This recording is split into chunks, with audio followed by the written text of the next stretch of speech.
गंवार जिठानी modern देवरानी। अर्पिता की शादी राकेश से तय होती है, जो एक सरकारी नौकरी करता था। अरे चाची, अर्पिता इतनी सुंदर, पढ़ी लिखी और मॉडर्न लड़की है, फिर कहाँ आप इसकी शादी ऐसे घर में कर रही हैं?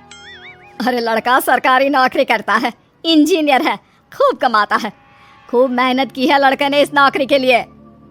अर्पिता भी राकेश को पसंद नहीं करती थी, लेकिन पिता ने हाँ कर दिया तो शादी के लिए मन मारकर तैयारी कर रही थी। हाँ माँ, चाची ठीक ही तो कह रही हैं। पता है मेरी सहेलियों के पति कितने मॉडर्न हैं।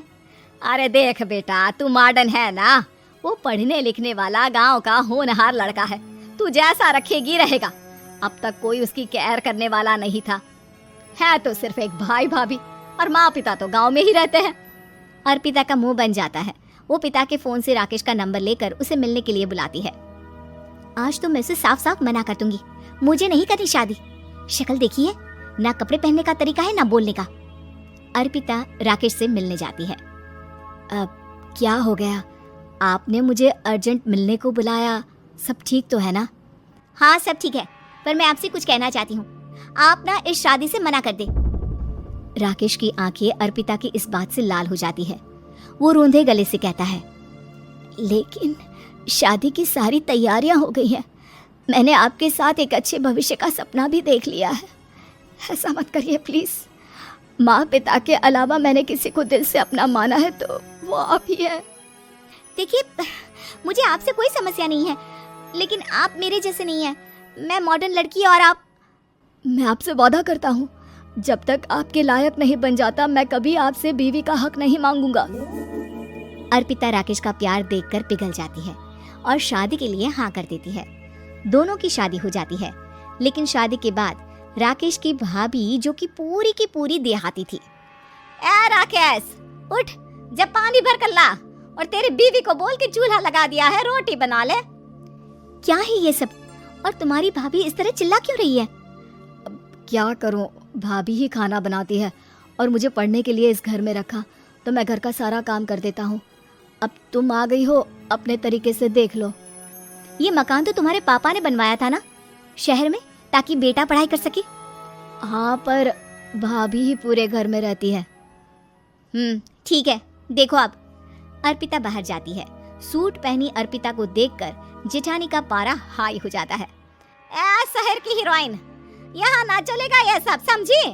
साड़ी पहनो साड़ी, वो नारंगी वाली निकाले हैं तुम्हारे लिए, जिसमें हरे रंग का फूल बना है, और सीधे पहुंचो रसोई में। मेरे आगे नहीं चलेगा ये सूट बूट का नाटक, समझी? देखिए भाभी, आप बड़ी हैं, आपने राकेश की पढ़ाई में मदद की, लेकिन ये मकान इनके पिताजी का है, तो मैं अपना पोर्शन अलग कर रही हूँ। मैं आज से आपके साथ नहीं रहूंगी। जेठानी का तो मानो पारा ही हाई हो जाता है। और ऐसा कैसे नहीं रहेगी? हाँ, और कौन बोला कि राकेश अलग हो जाएगा? वो अपने भाई के बिना नहीं रहता। आज देखिए तो, देखिए कल के आई छोरी क्या बोल रही है। राकेश के साथ बात हो गई है, मैंने ऊपर का हिस्सा राकेश को दे दिया है, उसकी अपनी जिंदगी शुरू हो रही है, तो अच्छा है ना कि अब रसोई भी अलग हो जाए। अर्पिता राकेश की ओर फक्र से देखती है कि उसने अर्पिता के लिए स्टैंड लिया। अर्पिता बाजार में जाकर सारा रसोई का सामान ले आती है। पिता के दिए सामान से घर सजाती है और अपने तरीके से पूरे घर की सजावट करती है। शाम को राकेश ऑफिस से आता है। कुर्ता पैजामे में राकेश को देखकर, अरे ये क्या पहना है? भाभी सिलती है ना कुर्ता, मैं सारी कमाई भाभी को ही दे देता हूँ। लेकिन अब ना बीवी को देना होगा, क्योंकि भैया भी अच्छी नौकरी करते हैं। भाभी अपने पति का पैसा संभालें और मैं अपने पति का पैसा संभालूंगी। तभी भाभी आ जाती है। अरे देखो, बहुत हो गया। हाँ, अलग रहने तक तो ठीक था, लेकिन पैसा हम एक फूटी कौड़ी नहीं देंगे। बचपन से तुम्हारे पति को हमने पाला है, उसका हिसाब दो। अच्छा, हिसाब चाहिए? कितना पढ़ी है आप जो आपको हिसाब चाहिए? बड़े भाई हैं उनकी, जिन्होंने उन्हें पढ़ाया लिखाया, वो हिसाब मांगेगी तो जरूर दे दूंगी भाभी। अरे देख, हाँ, अगर तूने पढ़ाई की है तो मैं भी अंगूठा छापना हूँ। अरे 5 की रात तक पूरी पढ़ाई की है, समझे? वैसे भी कल इन लोगों के माँ बाबूजी आ रहे हैं गांव से, वही लोग ठिकाने लगाएंगे तुझे।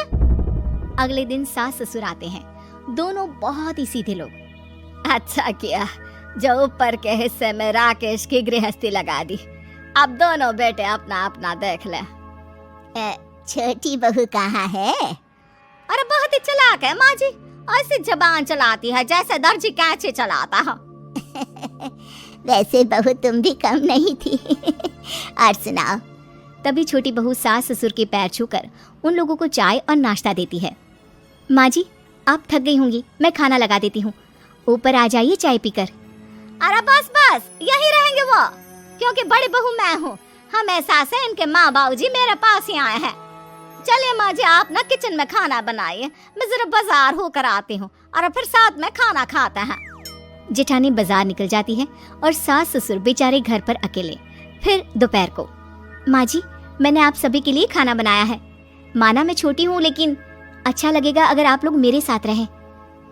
वैसे भी यहाँ है कौन बेटा, चलो ऊपर राकेश के पास ही चलते हैं। सास ससुर दोपहर का खाना खाकर वहीं आराम करने लगते हैं कि जेठानी आ जाती है। अरे वाह, ये तो वही बात हुई ना, कल की आई को पूरा परिवार और हम अकेले के अकेले। भाभी देखिए, परिवार में प्यार से रहा जाता है, ना कि चालाकी से। अम्मा खाना कैसे बनाती, पहले ही गांव से थक कर आई हैं। हाय रे दया, तो मैं का बाजार से ऐस करके आ रही हूँ। अरे भूख के मारे मेरा सर दर्द हो रहा है, पर यहाँ मेरी फिक्र कौन करेगा। अरे तो किचन में खाना है, लगा देती हूँ मैं भाभी। बड़ी बैठकर खाना खाती है और शाम को जब राकेश घर आता है। अरे राकेश, तू तो पूरा हीरो लग रहा है इन कपड़ों में। ऐसे कपड़े पहले क्यों नहीं पहनता था? राकेश बीवी की तरफ देखता है और फिर कहता है, माँ पहले पहनाने वाली नहीं थी ना। हाँ हाँ, और हम जो हाथ से सिल सिल कर कुर्ता पहनाते थे उसका का? अरे तुम्हारे भैया तो आज भी पहन रहे हैं। तभी अर्पिता सास के लिए कपड़े और ससुर के लिए शर्ट पैंट ला कर देती है। उन लोगों को फ्रिज से ठंडा पानी और टीवी में फिल्म दिखाती है। अरे कब से इनको बोल रहे हैं कि फ्रिज वाले आओ, लेकिन ये है कि मानत ही ना है। बहू, अब तो तुम ही समझाओ ससुर जी को। नहीं पापा, आप फ्रिज मत लीजिए। अरे वाह रे छोटे, खुद फ्रिज का ऐसे का मजा ले, और इनकी माँ के पास फ्रिज भी ना हो। अरे देखा पिताजी, देखा माँ जी कब बोल रही है। अरे उसकी पूरी बात तो सुन लो कि वो क्या बोल रही है। वो इसलिए क्योंकि अब माँ जी और पापा यहीं रहेंगे मेरे पास। घर को घर सिर्फ मॉडर्न या गांव की सोच नहीं, बल्कि संस्कार बनाते हैं भाभी, और संस्कार अच्छे हो तो सब सही हो जाता है।